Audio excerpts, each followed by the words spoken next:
You goddamn know you're doing a shitty job when you're getting criticized as a Democrat, as a black Democrat in New York City by Al Sharpton. You know you have to be a colossal fucking failure if you aren't getting the OG race grifter himself calling you out for doing a bad fucking job. You know you have to be a colossal fuck up. You can't have a culture where people are just robbing and stealing out of control. Even Al Sharpton says New York City crime is too high, as he tells Mayor Eric Adams to crack down. Not that type of crack. More on that later. And complains that even his toothpaste is behind lock and key. Yeah, no, it's not a problem until the problems come to your door. Isn't that always the case with these coastal elite types? Crime has gotten so bad in New York City that even Reverend Al Sharpton is calling on new Mayor Eric Adams to crack down on shoplifters after a civil rights leader saw basic items like toothpaste locked up behind little display cases at his local pharmacy. Sharpton, a Brooklyn native, 67, wow, he doesn't look a day over 708, has had enough of the New York City crime spree, with the last straw being locked up dental care, saying lawlessness is out of control. Well, being 67, still having your teeth in your head and not in a cup overnight, big ups to him. Eric, they're locking up my toothpaste, Sharpton said on MSNBC's Morning Joe, as he gave a long and hard stare into the camera.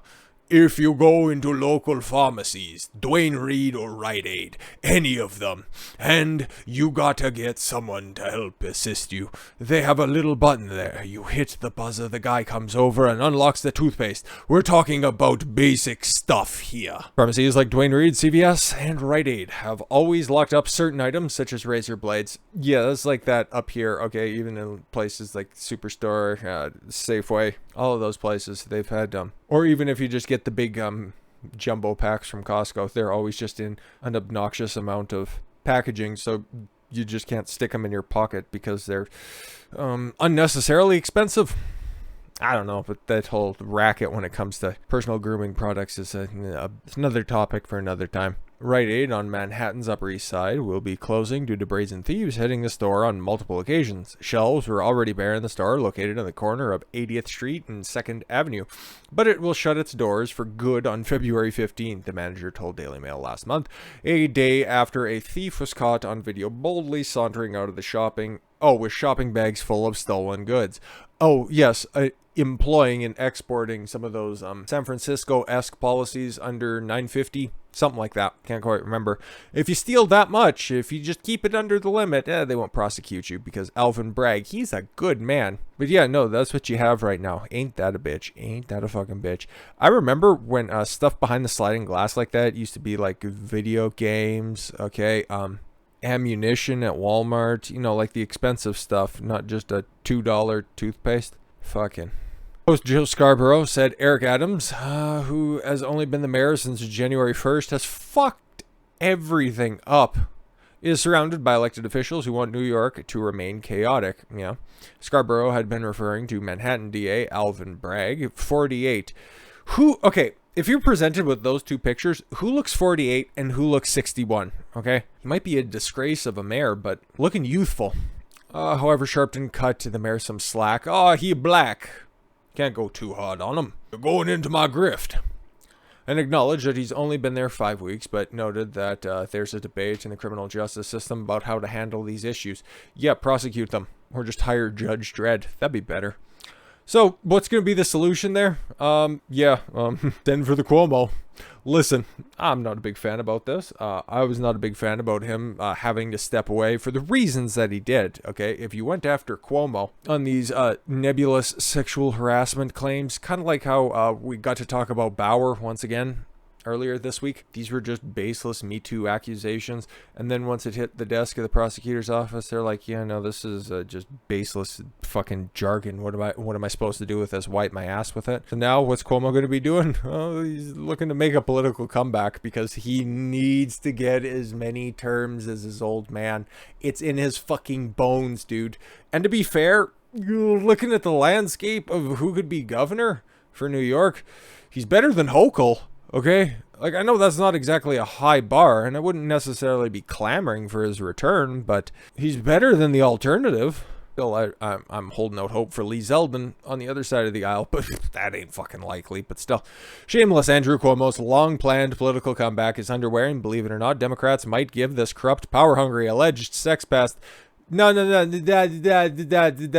never true, never borne out. I will not stand for that. You could go the grandma killer, alleged grandma killer. A second chance, writes Carrie Sheffield. Don't know who that is. Andrew Cuomo wants to return to power. He doesn't have a chance, right? Right. Yeah, he's popular. He's very popular. And once all of these COVID restrictions finally fucking go away, once they finally get swept under the rug, guess what? What are you going to do? Oh, they didn't go after him. They also weren't going to press charges. They also weren't going to continue their probe. This was the district attorney's office in New York because they're too busy going after the Trump family. No, they weren't going to continue their investigation into the nursing homes. So what do you really have to go against him? None of the accusations ended up proven positive. Okay, so he's justified in wanting to come back and reascending and reclaiming his rightful throne. It makes for a good story, and that's what Democrats like. Not policy, stories. Other politicians removed from other politicians, recovered from pretty awful scandals.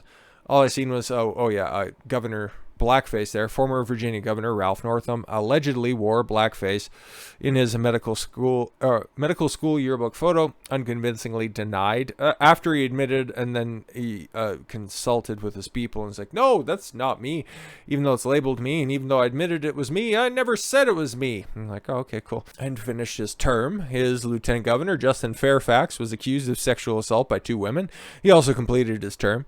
And again, these are Democrats who vociferously decry these acts as being racist and misogynist, but when they do it, it's totally okay. Marion Barry was caught on the infamous FBI sting video, allegedly smoking crack cocaine. He was reelected mayor of Washington after a drug conviction and a jail sentence. So being convicted, serving time in jail, and then coming back and being mayor of Washington, you'd probably do a better job than that fucking disaster who's down there right now. So one thing going for Cuomo, he's got nothing else going for him. Oh, well, I guess that's one thing. Yeah, he has going for him. Whoever wrote this Carrie Sheffield, man, she's quite the spiteful lady. Jeez, just give the guy a break. Unless he killed your grandma. Crave the spotlight as New York governor. He believes he was bred for power. Yeah, he's got a dynasty and all. Question is, would Cuomo be welcomed back? Only voters can keep him unemployed. Compared to the alternatives, when Cuomo resigned in August, 70% of New Yorkers said that he should step down. That includes 57% of Democrats. 57% of Democrats. I could imagine, though, things have probably changed because that was right at the height of when everything was going on, and I was not going to step down until he was probably given a very cushy place to land when all this was said and done. But hey, in hindsight, the heir to the political legacy of his father, Mario Cuomo, was never truly remorseful of his behavior and always plotting a return. Well, to be fair, in the aspect of the sexual harassment, assault, whatever the fuck you want to call them, sexual playful activities, he never did anything wrong. So why would you be remorseful? Something he didn't do. Flash forward, now Cuomo's got a few points in his favor, above all his lack of conscience and moral compass. Perfect Democrat candidate. He's going around claiming he feels vindicated. Cuomo even told Bloomberg News that if he had to do it all over again, he wouldn't have resigned. I'm totally with him on that. Wall Street Journal reported Cuomo might seek a vendetta. Very Italian of him. He does consider himself very Italian. For Attorney General against Letitia James. That would be funny. Okay, the incumbent, whose damning report about his alleged abuse of 11 women resulted in his resignation. 4 different district attorneys decided not to prosecute the harassment allegations, even though they all said Cuomo's accusers were credible. They're credible. It's just what they're alleging isn't exactly sexual abuse or anything like that. Now, they didn't go to the authorities, so we don't really have a police report or anything like that. These type of cases are notoriously hard to prove in court, especially when nobody goes to court, though. It's not like they're notoriously hard to prove. Just when you have the fact set that you do, that's what makes it hard to prove, because the evidence and the law isn't on your side. 50A's office for Manhattan also dropped its sexual misconduct investigation without commenting on the allegations.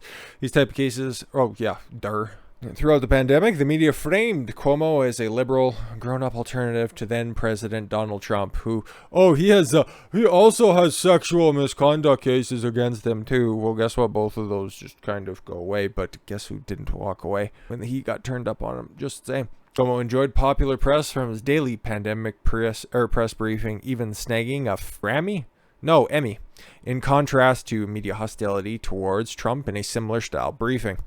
Yeah, exactly. And when were those guys both at their most popular? When they were daily talking to the people directly, which I like to see. So we'll see what happens, and I need not bore you guys any further. I would love to see him run against Letitia James. I'd like to see him run against Kathy Hochul again, just to see the hypocrisy on full fucking display for these Democrats, and especially the ones in New York City, because they're a special breed now, aren't they? But with that said, thank you all very much for the gift of your time. I've been Doc Consuelo. I want you to follow your gut and get after it. Take care, everyone.